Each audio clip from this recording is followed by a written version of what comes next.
Do you know that some breakfast cereals can harm your body almost like smoking a cigarette or downing a can of soda before sunrise?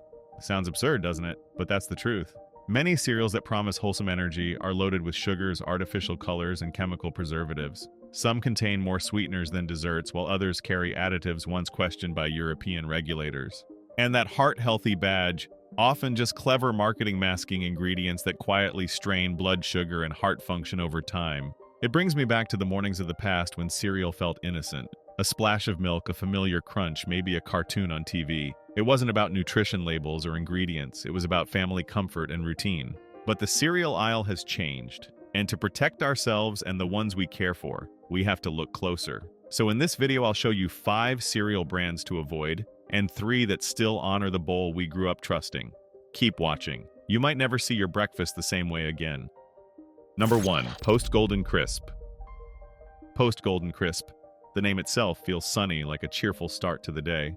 For decades, that smiling bear and the promise of honey-sweetened crunch have greeted kitchen tables across America. But behind that golden glow is one of the most sugar-dense cereals ever made. One small serving, just over a handful, contains about 21 grams of added sugar. That's nearly as much as a slice of frosted cake or half a can of soda. Yet millions still pour it each morning, believing they're beginning the day with something light and wholesome. At first whiff, it smells comforting, warm, syrupy, almost nostalgic. But that aroma isn't honey drifting from the hive. It's the unmistakable scent of refined sugar and molasses engineered to mimic it. Each puff gleams under a sugary lacquer that crackles in milk and melts almost instantly. It's dessert disguised as breakfast, and the disguise works beautifully, especially on those of us who grew up trusting the box. Indeed, that trust is the trap. The word honey sounds gentle and Golden Crisp feels innocent, but the label quietly lists sugar as the first ingredient. The cereal contains barely a trace of fiber, not enough to slow digestion or steady the rush of glucose. For older bodies, that matters. A single bowl can send blood sugar spiking, then crashing, leaving mid-morning fatigue and irritability mistaken for age or stress.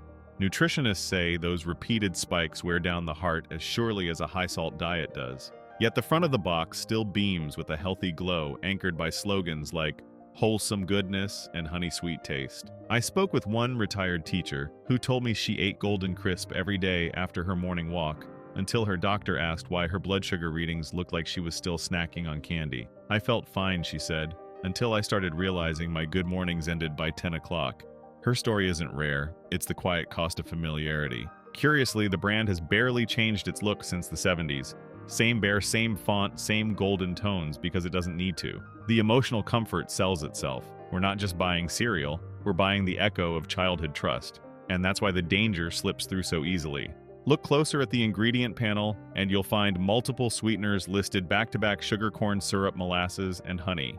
In a world where adults are told to limit added sugars to 25 or 36 grams per day, a single bowl of Golden Crisp can swallow nearly all of that allowance before sunrise. That isn't breakfast, that's indulgence repackaged with a smile. Still, the packaging whispers nostalgia, soft yellows, a cartoon grin, the promise of sweetness that never fades. But the truth is simpler and far less charming. The sweetness doesn't fade because it never belonged to grain or nature in the first place. Beneath the honeyed story, the numbers speak louder than the mascot ever could. And if color can deceive as easily as sweetness, the next cereal shows exactly how marketing paint can hide the real picture. Number 2. Kellogg's Fruit Loops. Researchers once said food companies sell us with color long before flavor. Kellogg's Fruit Loops perfected that idea and turned it into breakfast. Every hue on that box was engineered to trigger appetite and nostalgia at once. It isn't magic, it's psychology. And in this case, it's marketing science wrapped in sugar and dye. Moreover, each loop you see red, yellow, blue, green shares the same formula. The colors are illusions of choice. They taste identical. What sets them apart are synthetic dyes: red 40, yellow 5, blue 1, and yellow 6. Those 4 pigments turn a bowl of plain cereal into a carnival of stimulation. Add about 12 grams of added sugar per serving and the picture becomes clear. Fruit Loops isn't selling nutrition, it's selling excitement. Ironically, there's not a single real fruit inside. The name itself is a long-running joke, fruit with 2 O's, because it's not the real thing. That sweetness that lingers, a mix of sugar and artificial flavors designed to imitate citrus, but without the vitamins or fiber nature would have given. Through clever chemistry, Kellogg's found a way to make processed grain taste like a childhood memory. Meanwhile, the ingredients tell a quieter story. The preservative BHT added to maintain freshness sits at the bottom of the list. It's legally safe, but many European countries have banned or restricted it. In the US, it remains permitted, buried among the fine print of a box designed for trust. For years, that trust has come easily. The smiling toucan, the word fruit, the illusion of vitality. Yet beyond that smile lies a system that learned how to keep the colors bright while the grain grew emptier. For older adults, the cost of that brightness is subtle but real. The sugar hits fast, raising blood glucose before the milk even cools. Then comes the crash fogginess fatigue, a hunger that shouldn't exist an hour after breakfast. Over time, those swings don't just sap energy, they strain the heart and dull clarity. And unlike the fleeting colors on the box, those effects accumulate quietly. One grandmother I spoke to said her grandkids loved the colors too much to stop. She smiled, then paused. I grew up with them too, but I never thought color could lie. It's a soft truth, one that doesn't shout but lingers. After all, the cereal aisle isn't designed for nourishment anymore. It's designed for attention. Froot Loops remains one of America's best-selling cereals, not because of its taste, but because it mastered the language of happiness. It painted joy in edible form and taught generations to trust the rainbow. Yet the more you learn about its colors, the grayer that joy becomes. And sweetness isn't the only disguise out there. Sometimes the scent of comfort itself hides a deeper illusion, and that's exactly where the next cereal Cinnamon Toast Crunch begins to crumble. Number 3. General Mills Cinnamon Toast Crunch. The moment you open a box of Cinnamon Toast Crunch, the scent rushes out, sweet, warm, and familiar. It feels like home for a second. A smell that once meant Sunday mornings, quiet kitchens, a childhood comfort so gentle you can almost taste it before you pour. I used to love that smell, one woman told me, but now it feels hollow. It's like memory reheated. They say smell is memory. Maybe that's why this one hurts a little, because it used to be real. The cinnamon in the air isn't from spice jars or slow baking. It's from a fine mist of flavor dust engineered to mimic the real thing. The first spoonful feels crisp, sweet, even cozy. But beneath that shine lies something too smooth too. Even a sweetness that doesn't fade, an oiliness that coats the tongue just a little too long. Though the flavor hits fast, it also ends strangely flat. There's no warmth of spice lingering, no gentle grain underneath, just the sharp aftertaste of something perfected until it lost its soul. That glossy cinnamon powder clings to the milk and the spoon like static. It's not bad exactly, just unnaturally consistent, like every bite rehearsed to taste identical. Through the years, General Mills learned that scent sells. Cinnamon is emotion, it signals care, nostalgia, safety. And this cereal uses it with precision. Even before the box is open, the aroma seeps through the packaging, whispering a promise it can't quite keep. It smells like love, but it's love outsourced to chemistry. For older taste buds that grew up on real baking toast, buttered by hand sugar sprinkled unevenly, that difference is striking. The cereal feels louder, more polished, less human. The sweetness builds rather than melts, and the body knows it. After a few bites, comfort becomes fatigue, like eating warmth that never truly warms. Still, the branding keeps its soft glow, golden squares, dusted edges, the word real tucked neatly before cinnamon. It's almost honest, but not quite. One bowl carries about 12 grams of added sugar, and whatever natural flavor remains is just a hint in a formula built for permanence. It's not meant to change, even though we do.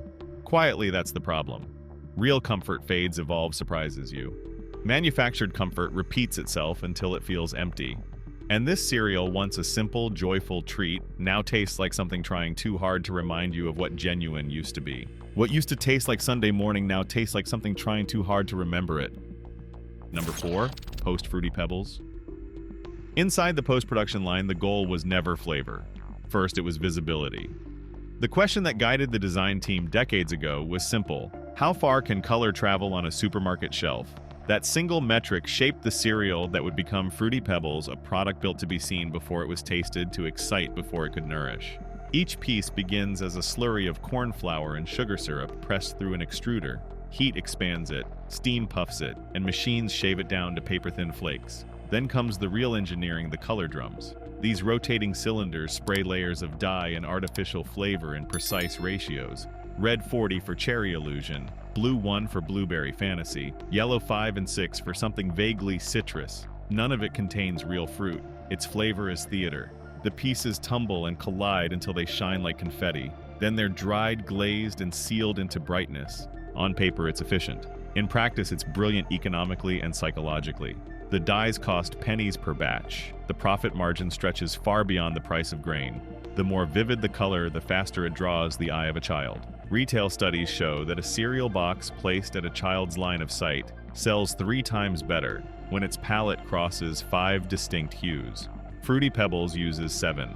It was never about nutrition, it was about target geometry. I once saw the line during a plant audit, said a retired inspector. The drums spun like slot machines, all noise and color. You couldn't look away. Meanwhile, marketing turned the chaos into charm. The commercials weren't about flavor or fiber. They were about motion laughter, a kind of joyful noise. It's how the brand built loyalty. Associate sugar with fun, color with comfort, sound with belonging. Parents saw smiles. Executives saw lifetime customers. Through the years, the formula only intensified. Less fiber, more glaze, artificial fruit esters added to heighten aroma without cost. Flavor scientists call this layering multi-sensory reinforcement, a method that triggers multiple senses at once, so the brain reads pleasure faster than logic can catch it. Each crunch is designed to collapse quickly, releasing sweetness and sound at the same time. That crack in your ear is part of the product architecture, not an accident. But the design has side effects. Zero fiber means no satiety. The sugar rush spikes and crashes within an hour, leaving both children and adults hungry again. That isn't just unfortunate, it's intentional. It keeps the spoon going back to the bowl. Food engineers refer to this as satiety suppression, maximizing short-term pleasure while minimizing fullness. It's why a cup of Fruity Pebbles disappears before your second sip of coffee. For older consumers, the impact goes deeper. The sweetness overwhelms subtle taste receptors that dull with age, making real fruit taste less satisfying over time. It's not just breakfast, it's calibration. Every bite redefines what sweet should feel like, until nature's version no longer measures up. Economically, it's flawless. Culturally, it's corrosive. Beneath the laughter of childhood marketing lies a system designed to profit from overstimulation, color, sound, sugar, repetition. It's food that behaves like entertainment priced as necessity.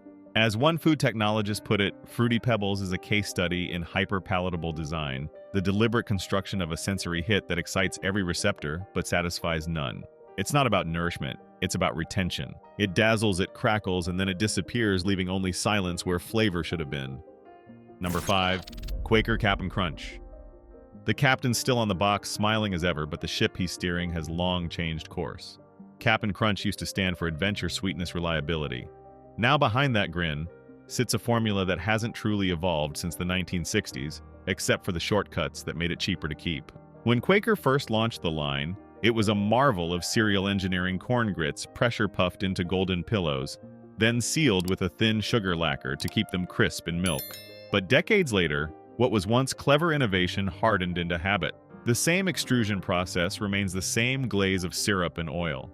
Only now it's fortified with preservatives for longer shelf life and synthetic flavoring to mimic fresh roast corn. It stays crunchy for hours, but that crunch is sustained more by chemistry than grain. Meanwhile, the company itself has shifted focus. Quaker, owned by PepsiCo, funnels research toward protein snacks and energy bars, leaving its legacy cereals to coast on nostalgia. The most visible update came not from new ingredients, but from a recall in 2024. Quaker voluntarily withdrew multiple Cap'n Crunch bars after potential salmonella contamination. It was a warning that freshness isn't timeless, and safety can't rely on reputation.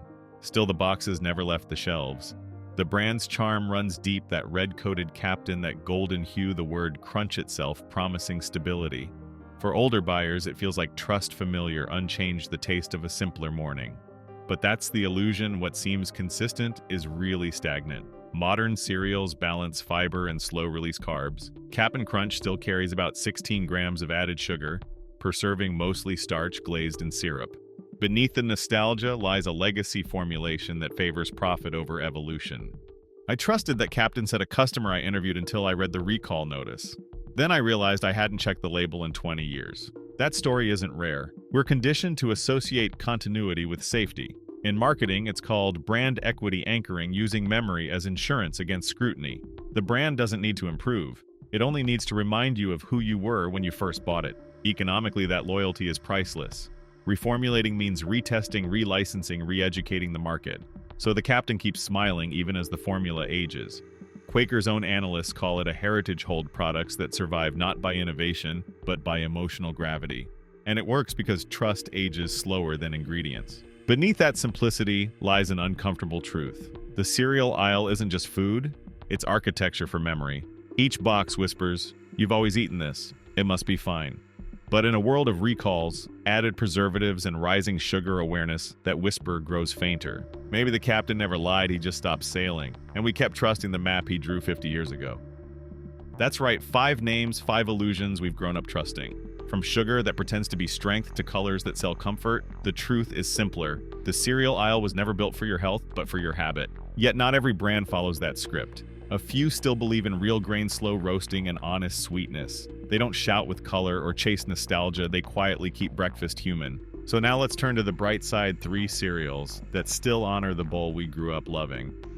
Number 6, Bob's Red Mill Old-Fashioned Rolled Oats. In a world of colors and coatings, Bob's Red Mill feels almost suspiciously simple. Just oats rolled, slow-packed, clear, labeled clean. It doesn't shout from the shelf or promise miracles. It just sits there quietly confident, waiting for those who still believe breakfast doesn't have to come with a slogan. Sometimes honesty looks like humility. Bob Moore, the man whose face is still on the bag, built his company around one stubborn idea that food should look like what it is. When he founded the mill back in the late 1970s, the cereal market was already leaning towards spectacle, brighter boxes, faster production, sweeter promises. Moore went the other way. He restored century-old stone mills and refused to cut corners, grinding oats with friction instead of speed. It was slower, less efficient, but it preserved oil's nutrients and texture, the kind of detail you can taste, though you might not put it into words. Meanwhile, most of the industry was chasing shelf life, additive stabilizers, color. Bob's Red Mill went for clarity, non-GMO, 100% whole grain, and no artificial flavor in sight. Each batch is tested for gluten-free assurance, and you can see the oats themselves through the transparent bag. There's something disarmingly honest about that, almost outdated in its simplicity. But maybe that's the point. And here's the turn. Some call it old-fashioned, as if that's a weakness, slow, boring, behind the times. Yet in that slowness lies its relevance. While other brands try to outsmart human appetite, this one simply respects it. The oats cook gently, the scent is mild. The sweetness comes only from time and heat. You don't feel the rush or the crash, just the quiet rhythm of food doing what food should do. It's strange how foreign that feels now. We've grown used to breakfast talking back, popping, crackling, shining in colors too bright to belong in nature. So when something doesn't shout, it feels almost suspicious. But by the second bite, suspicion fades. What's left is comfort, not because it tricks the senses, but because it doesn't have to. An older customer once described it best: it tastes like something made by people, not machinery. And that's exactly what it is. Oats cut and rolled in small, human-paced batches, not whipped through an industrial drum. Every handful feels like it remembers the field it came from. Nutritionally, it's modest, no wild claims, no superfood labels. Just 5 grams of fiber, slow carbohydrates, and a texture that reminds you chewing still matters. For those managing heart health or blood sugar, that steadiness is worth more than any color or mascot ever printed. It's the kind of breakfast that stays with you, not because it's addictive, but because it's consistent. Beyond all of that, there's something almost symbolic here. Bob's Red Mill doesn't belong to a multinational giant. It's employee-owned. Every bag sold keeps the business in the hands of the people who actually make it. Maybe that's why it feels different, not perfect, but present. And perhaps that's the real lesson. Honesty in food doesn't come from purity, it comes from presence. From staying true to the rhythm of grain and hand, not market and slogan. Maybe honesty doesn't need to shout, it just needs to stay on the shelf long enough for us to notice it again. Number 7, Kind Healthy Grains Clusters. This next one is personal. I've eaten Kind Healthy Grains Clusters more times than I can count, and not once have I felt the slightest doubt. That says something rare today. The first spoonful is gentle, nutty, crisp, slightly sweet and real. It doesn't rush, it stays. The oats feel sturdy but light. The seeds give just enough bite, and the sweetness fades the way good flavor should, quietly leaving room for breath. There's no aftertaste that lingers like syrup, no film of oil on the tongue. Just warmth, balance, and a texture that reminds you what food used to feel like before it became noise. Maybe that's why this cereal never gets tiring. It doesn't try too hard. There's no mascot, no fluorescent glow, no burst of flavor written in capital letters. Just a clear bag of golden clusters flecked with kia quinoa and amaranth, all names you can pronounce, all grains you can picture. The first time I picked it up, it was almost out of skepticism. Could something this quiet actually taste good? Then I realized that quiet was the point. Through that simplicity lies design. Kind didn't stumble into balance, it engineered it. Each cluster is baked, not fried, which keeps the grains intact and the sugars from crystallizing. The binder isn't corn syrup, but a touch of brown rice syrup, enough to hold, not overwhelm. Every bite keeps its crunch without the artificial sheen most cereals wear like makeup. its texture as truth, not performance. Meanwhile, the ingredient list reads like a conversation you can follow. Oats, millet, buckwheat, quinoa, amaranth, each serving carrying whole grains and roughly 7 grams of sugar, far less than most mainstream boxes. There's no palm oil, no preservatives, no mystery additives. You can trace every component from field to cluster. That transparency feels oddly revolutionary in a market that built its empire on disguise. I can read every word on the label, an older customer once told me, smiling. And that alone feels new. He's right. In a time when breakfast comes with disclaimers, reading something you understand feels almost luxurious. Still, what I love most isn't the label, it's the way this cereal behaves. It keeps you full without heaviness, steady without the slump. The sweetness doesn't push, it participates. You finish the bowl and feel awake, not wired. For those who've lived long enough to see breakfast turn into branding, that steadiness feels like grace. And yet there's no nostalgia here. Kind isn't trying to look old or artisanal. It's modern, sleek, minimal, but with principles older than most factories still standing. The brand's founder, Daniel Lubetzky, built it on a rebellion ingredients you can see and pronounce. It's a small statement, but it rebuilt trust where most companies had spent decades eroding it. That's why this one feels personal. It's not just good, it's grounded.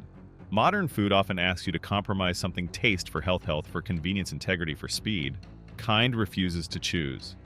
It proves that convenience and conscience don't have to live on opposite shelves. After years of chasing flavor, I've learned that calm can taste good too. That's what Kind reminds me: balance still has a flavor. Number 8. Nature's Path Organic Heritage Flakes. The box does not shout. A matte earthy brown, a small green leaf emblem, rough-edged flakes pictured without glaze or theatrics. Nature's Path Heritage Flakes looks like it belongs in a pantry, not a billboard.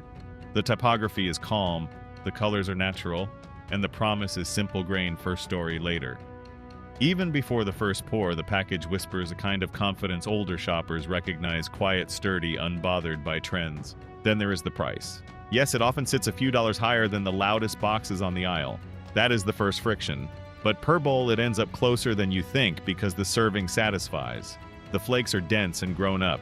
You do not chase a second bowl for the sake of sweetness. You finish, feel steady, and move on with your day.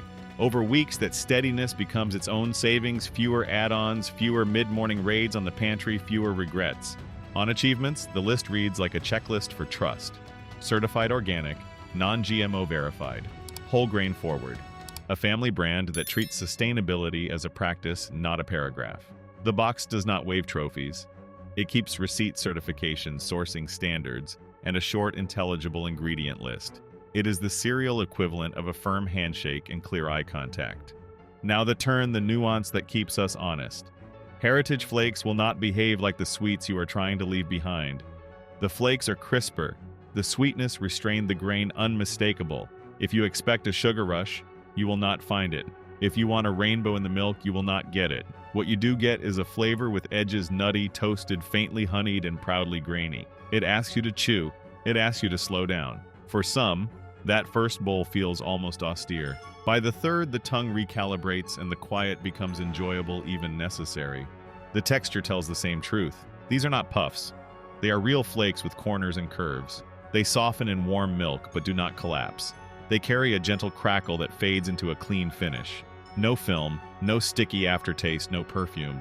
Just the taste of cereal doing its job: feed first, entertain never. Under the lid, the nutrition panel keeps its balance. About 5 grams of sugar per bowl, around 7 grams of fiber. Protein that is modest but steady, enough iron to matter. No strange preservatives, no color chemistry, no mystery oils. The energy release is gradual.